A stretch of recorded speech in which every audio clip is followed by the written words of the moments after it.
जी नमस्कार। नमस्कार।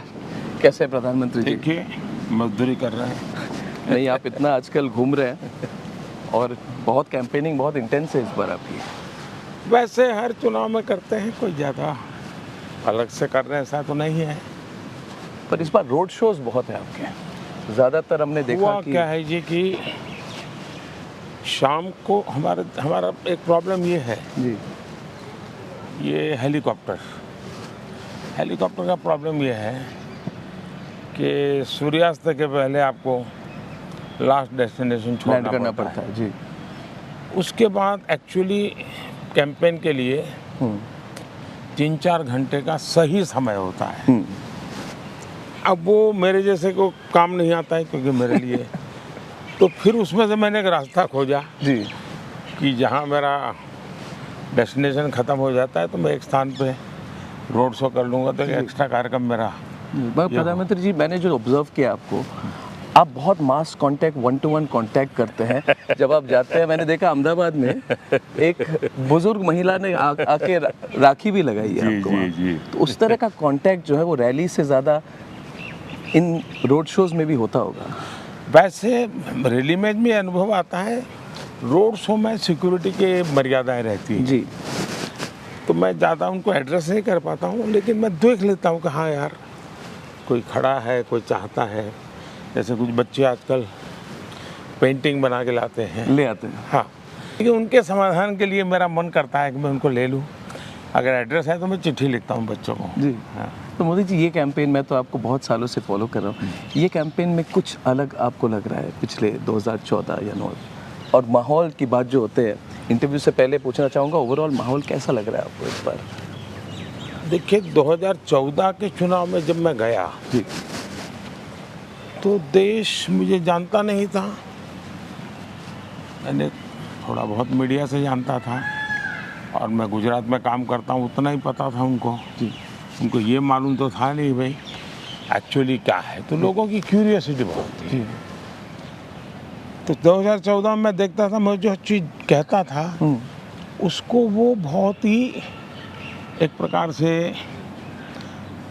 नापने की कोशिश करता है, ऐसा मुझे उनकी आंखों से दिखता था अच्छा कि ये क्या, ये हो सकता है क्या, ये संभव है क्या, क्योंकि उन्होंने ऐसा कभी देखा नहीं था। जी जी जी जी तो उनके लिए सब नयापन था।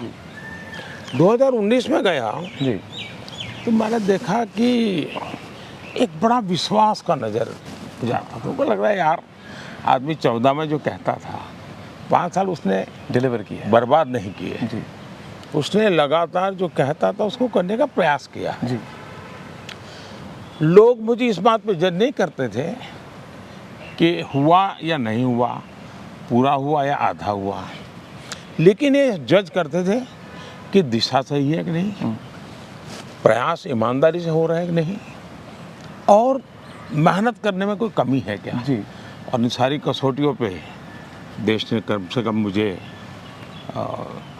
पॉजिटिव पाया। 19 में जब मैं गया तो ये अनुभव था। जी 24 में मैं देख रहा हूँ जी कि मेरी सफलता ही मेरे लिए चुनौती बनती जा रही है।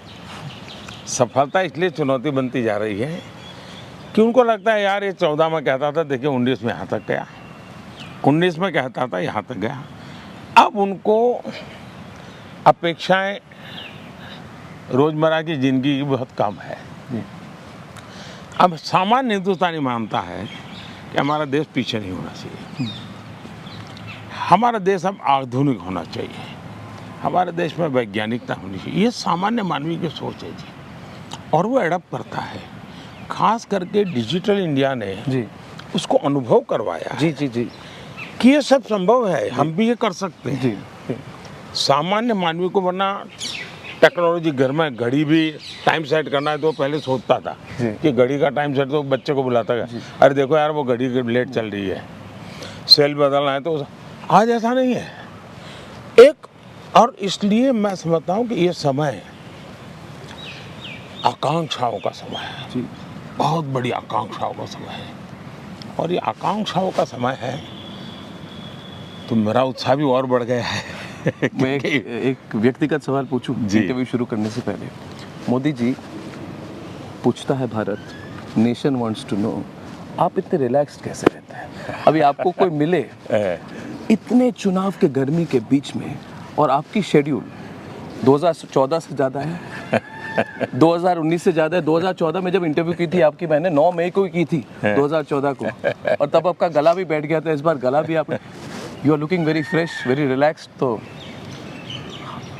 अगर टीवी पर लोग मुझे न देखते हैं और आज जिस रूप में आप मुझे देखते हैं तो मानते ही नहीं कि मैं मेहनत कर रहा हूँ। और आजकल कुछ लोग बोल भी देते हैं। लेकिन जी, शायद 2014 में और 2019 से बजाय जी, एक अलग ही माहौल है चुनाव में, और उसका एक स्वाभाविक परिणाम मेरे मन पर भी होता है। मैं भी इंसान हूँ, आखिर कोई तनाव नहीं है, तनाव नहीं, कोई इफ्स एंड बट्स नहीं है, हाँ। कोई दुविधा नहीं है। और मैं गुजरात में इतने साल रहा, लेकिन मैंने ऐसे चुनाव नहीं देखे। मैं सब चुनाव जीतता था, 2/3 बहुमत से जीतता था, लेकिन इतना, और इसलिए मैं कह रहा हूँ कि चुनाव मोदी निमित्त है। ये भारतीय जनता पार्टी की एक व्यवस्था है, लेकिन मेरे हिसाब से चुनाव देश की जनता ने अपने कंधे पर ले लिया है। और एक प्रकार से मैं जो कहता हूँ, मैं जाके कहता हूँ भाई मैं 2 चीज़ के लिए आया हूँ। एक, 10 साल देश को आगे बढ़ाने में आपने जो योगदान किया, तो मैं आपका धन्यवाद करता हूँ, देश आपने आगे बढ़ाया है। और दूसरा मैं कहता हूँ कि मुझे आशीर्वाद चाहिए, क्योंकि हमें अब इस गति को रुकने नहीं देना है। जी, हमें इसको मेंटेन रखना है। नई ऊंचाइयों को पार करना जी, है। बिल्कुल। हमें गति भी बढ़ानी है, स्पीड भी बढ़ानी है, स्केल भी बढ़ाना है, जी। और स्कोप का तो जहाँ तक सवाल है, स्काई इज़ द लिमिट, जो डेफिनेशन है, जो बोला जाता है स्काई इज़ द लिमिट, मैं समझता हूँ भारत के लिए उससे भी आगे बहुत कुछ है। हाँ। बहुत बढ़िया। जी, नमस्कार, भैया। नमस्कार। कैसे हैं प्रधानमंत्री जी? देखिए, नहीं, आप इतना आजकल घूम रहे हैं। वैसे हर चुनाव में करते हैं, कोई ज़्यादा अलग से कर रहे हैं ऐसा तो नहीं है। आप बहुत मास कांटेक्ट, 1-to-1 कांटेक्ट करते हैं जब आप जाते हैं। मैंने देखा अहमदाबाद में बुजुर्ग महिला ने आके राखी भी लगाई है आपको वहाँ। जी। कोई खड़ा है, कोई चाहता है, जैसे कुछ बच्चे आजकल पेंटिंग बना के लाते हैं, कि उनके समाधान के लिए मेरा मन करता है कि मैं उनको ले लूँ। ये कैंपेन में कुछ अलग आपको लग रहा है पिछले 2014 या 9? मेरी सफलता ही मेरे लिए चुनौती बनती जा रही है। नेशन वांट्स टू नो, आप इतने रिलैक्स्ड कैसे रहते हैं? कोई तनाव नहीं है, तनाव नहीं। लेकिन मेरे हिसाब से चुनाव देश की जनता ने अपने कंधे पर ले लिया। बहुत बढ़िया। मोदी जी, अभी इंटरव्यू के लिए चलें? चलिए भाई।